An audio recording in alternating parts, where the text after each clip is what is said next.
Junwoo jouait à un jeu vidéo quand quelque chose de terrifiant s'est produit. Soudain, tous les participants à son chat en direct ont commencé à le spammer avec le même message. Courez, sortez maintenant. Au début, il a pensé qu'il s'agissait juste d'une farce de fans, mais il a ensuite reçu une alerte d'urgence de l'Agence nationale des catastrophes.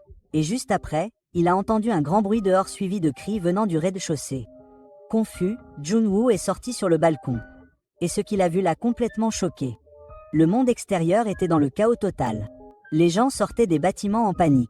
Un camion de pompiers a perdu le contrôle. Et puis il a vu quelqu'un dans la rue en mordre une autre personne. Junwoo s'est figé. Il n'avait aucune idée de ce qui se passait. Juste à ce moment-là, une femme s'est précipitée pour protéger sa fille avec un couteau de cuisine à la main. Mais au moment où elle s'est approchée, sa propre fille s'est jetée sur elle et a commencé à la mordre comme un animal sauvage. Junwoo a regardé avec horreur, complètement abasourdi. Et juste au moment où il ne savait pas quoi faire ensuite, on a soudainement frappé fort à la porte. Il regarda par le judas. Tout semblait redevenu normal dehors. Curieux, il tendit la main vers la poignée de la porte. Mais au moment où il l'ouvrit, un homme fit irruption. Surpris, Junwoo recula. C'était son voisin, Sanchul. Il n'était pas du tout proche, et le premier réflexe de Junwoo fut de le mettre dehors. Mais Sanchul refusa de partir. Il le supplia. Laissez-moi utiliser vos toilettes. Je sors tout de suite après. N'ayant pas d'autre choix, Junwoo accepta à contre-cœur et alluma la télévision. C'est là qu'il apprit enfin la vérité. Un mystérieux virus se propageait dans la ville. Il transformait les gens en monstres ressemblant à des zombies enragés, et toute personne mordue était également infectée. Junwoo commença à paniquer. Il se souvint qu'il y avait du sang sur les vêtements de Sancho. Effrayé, il se mit à chercher une arme. À ce moment-là, Sanchol sortit des toilettes. Junwoo attrapa un couteau et lui cria de partir. Sancho affirma qu'il allait bien, mais dans la seconde qui suivit, ses yeux devinrent soudainement rouge sang, puis quelque chose de terrifiant commença à se produire.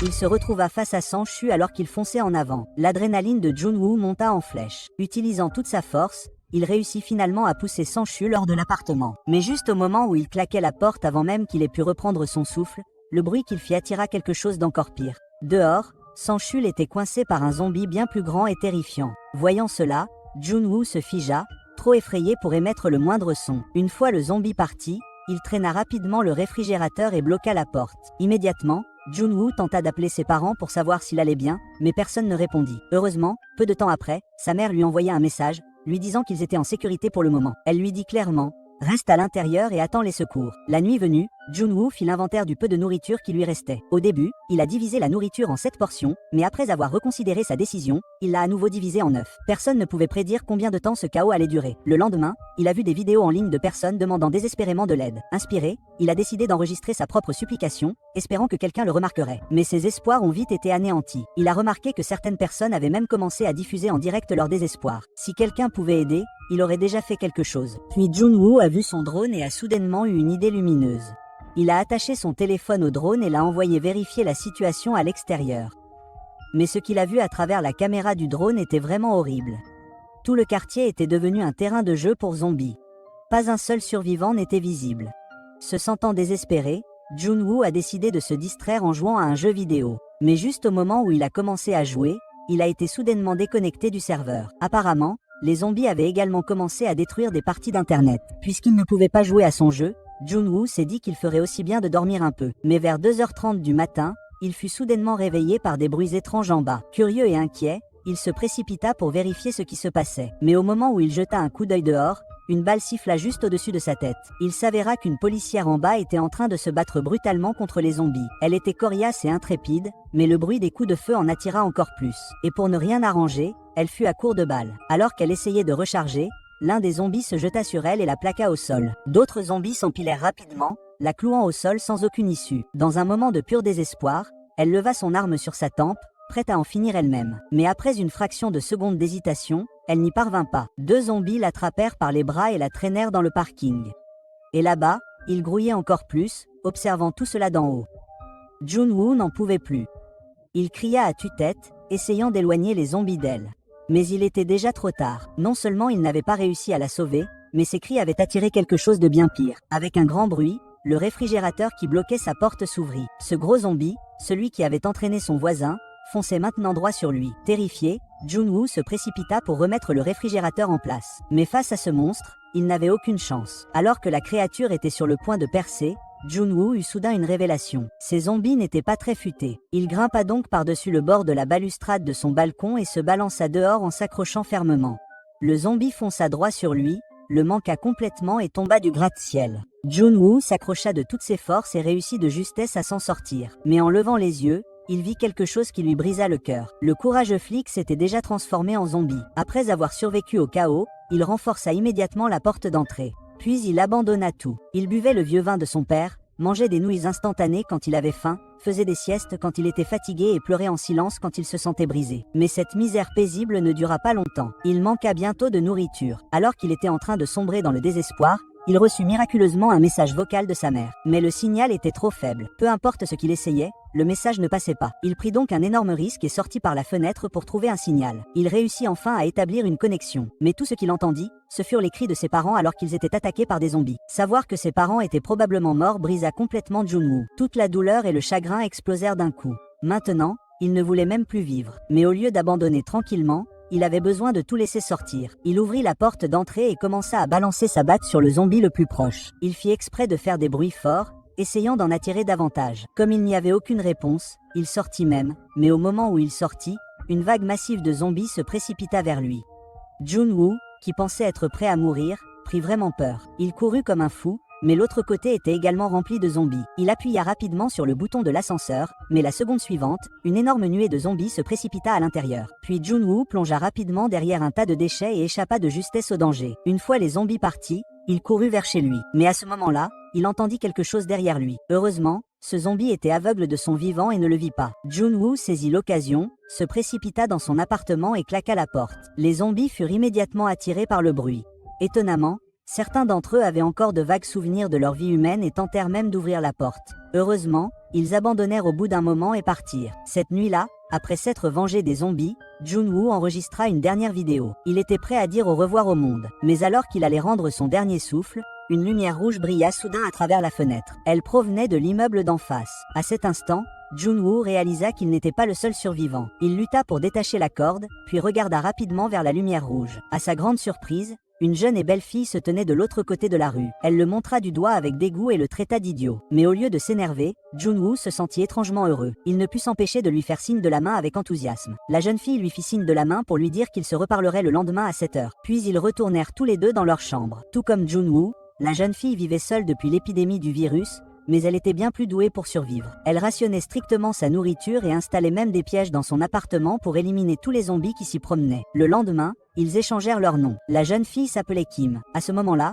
Jun-woo était resté toute la journée sans manger. Il se tenait le ventre de douleur. Kim remarqua sa situation et décida de lui envoyer quelque chose à manger. Son plan était d'attacher une ficelle à une balle de baseball, de la lancer et de l'utiliser pour relier les deux bâtiments, mais elle sous-estima la distance. Heureusement, Jun-woo comprit ce qu'elle essayait de faire et utilisa son drone pour faire voler la ficelle jusqu'à elle. Cela fonctionna, et Jun-woo reçut bientôt le colis alimentaire de Kim. Il put enfin profiter d'un bon repas. Mais à ce moment-là, quelque chose d'inattendu se produisit. Un pompier zombifié remarqua la balle de baseball attachée à la ficelle. Jun-woo avertit immédiatement Kim. Alors qu'elle se précipitait pour détacher la ficelle, le zombie la tira violemment, projetant une table sur Kim et l'assommant. Pire encore, ce zombie avait toujours les compétences de son vivant. Il commença à escalader le bâtiment. Jun-woo attrapa une bouteille et la lança sur le zombie pour le distraire, mais le zombie s'en fichait complètement tandis qu'il grimpait plus près de l'appartement de Kim. Jun-woo fit voler son drone pour intervenir. Au début, cela fonctionna, mais le zombie fit bientôt tomber le drone. Au moment où le zombie allait entrer dans la chambre de Kim, heureusement, elle se réveilla à temps. Ce soir-là, une forte pluie se mit à tomber. Tous deux se précipitèrent pour attraper des bols et des casseroles afin de recueillir de l'eau. Kim sortit alors une paire de jumelles et repéra quelque chose d'intéressant. Le 8e étage d'un autre immeuble voisin semblait complètement débarrassé des zombies. Au fil du temps,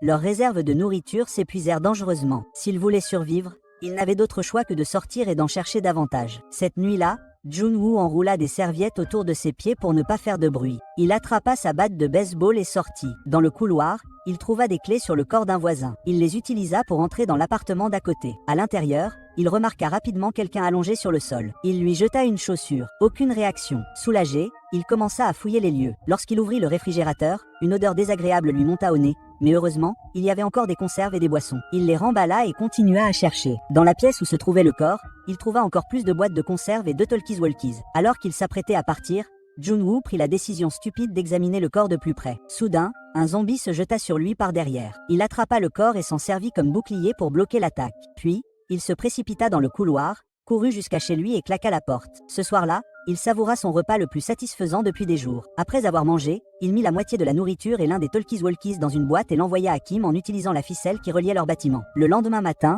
une voix retentit dans le talkie-walkie. C'était Kim, qui le remerciait pour la nourriture. Entendre à nouveau une autre voix humaine émut Jun-woo. À partir de ce moment-là, ils se parlèrent tous les jours sur les talkies-walkies. Leur amitié leur donna la force de continuer à avancer dans ce cauchemar. Mais ce jour-là, alors qu'ils discutaient, ils entendirent soudain un bruit qui ressemblait à de la pluie. Jun-woo se précipita vers la fenêtre pour recueillir de l'eau. Mais lorsqu'il l'ouvrit, il se figea. Il n'y avait pas de pluie. C'était le bruit des pas des zombies. Pour une raison quelconque, tous les zombies étaient devenus frénétiques et prenaient d'assaut les bâtiments. Ils se sont immédiatement effondrés au sol, craignant de faire le moindre bruit. Alors que Kim tendait la main vers sa hache, elle renversa accidentellement une étagère. Le bruit attira l'attention des zombies. Ils commencèrent à ramper vers l'appartement de Kim. Elle entendit leurs pas se rapprocher de plus en plus et commença à paniquer. Puis Jun-woo demanda le numéro de son appartement. Au moment où les zombies atteignirent sa porte, un téléphone se mit à sonner dans l'appartement voisin. Les zombies se retournèrent et suivirent le bruit. Il s'avéra que Jun-woo avait appelé le téléphone des voisins pour les distraire. Sa vivacité d'esprit sauva la vie de Kim. Maintenant, les zombies de leur étage devenaient incontrôlables et leur nourriture s'épuisait rapidement. Rester ici était bien trop dangereux. Ils décidèrent donc de déménager à l'étage que Kim avait repéré plus tôt,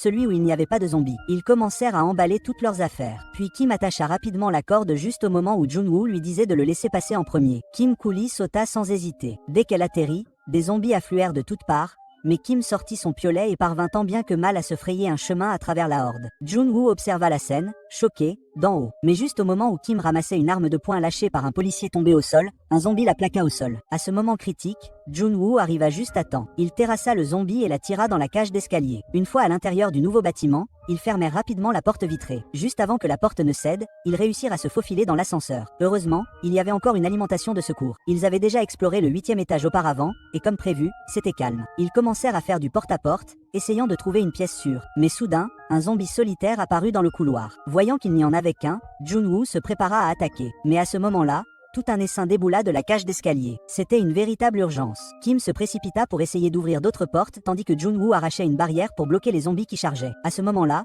une porte s'ouvrit brusquement. Une main attrapa Kim et la tira à l'intérieur. Puis, une grenade fumigène vola dans le couloir. Un homme mystérieux apparut et entraîna également Jun-woo dans la pièce. Ils étaient en sécurité pour l'instant, mais Kim resta vigilante car elle se souvenait clairement que cet étage était censé être vide. L'homme leur versa à chacun un verre d'eau. Voyant leur hésitation, il dit qu'il comprenait. Ce n'est qu'après l'avoir vu tout boire d'un trait qu'ils osèrent enfin le siroter avec précaution.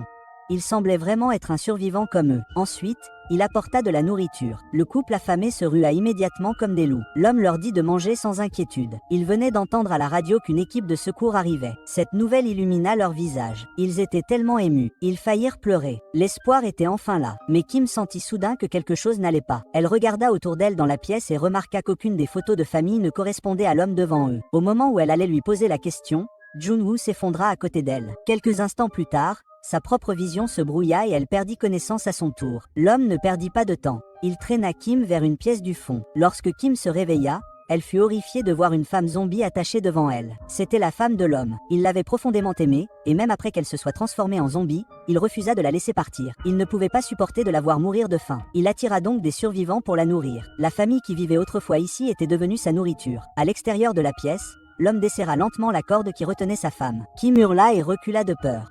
À ce moment-là, Jun-woo se réveilla et, paniqué, pointa son arme sur l'homme, mais l'homme le regarda dans les yeux et lâcha calmement la corde. Jun-woo plongea en avant pour essayer d'en attraper le bout, mais la force du zombie était trop forte. La corde glissa. Jun-woo se précipita vers la porte pour découvrir qu'elle était verrouillée. Un cri terrible retentit dans la pièce. Puis le silence. Le zombie avait-il terminé son repas? L'homme ouvrit lentement la porte, mais le zombie se jeta sur lui et le mordit dans le cou. Il s'avéra que Kim avait recouvert la tête du zombie d'un oreiller et avait réussi à survivre. Voyant l'homme essayer de réconforter sa femme zombie, Kim n'en pouvait plus. Elle appuya sur la gâchette, mettant fin à leur souffrance. Mais le coup de feu attira une vague de zombies dans le bâtiment.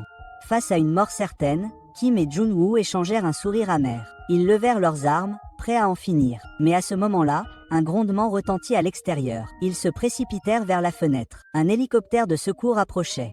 L'espoir revint dans leur cœur. Avec une détermination renouvelée, ils coururent dans le couloir. Après avoir esquivé de justesse la horde qui se précipitait, Jun-woo utilisa un vélo pour bloquer les zombies qui les poursuivaient. Ils atteignirent finalement le toit et bloquèrent la porte. Mais peu importe à quel point ils se battaient pour la retenir, les zombies parvinrent à la traverser. Alors que tout semblait perdu, L'hélicoptère les repéra et ouvrit le feu sur les zombies, les repoussant. Les deux furent enfin secourus. Au même moment, la tour radio fut enfin réparée. Un par un, d'autres survivants commencèrent à envoyer des messages SOS en ligne. Car tant qu'on est en vie, il y a toujours de l'espoir, même dans les moments les plus sombres.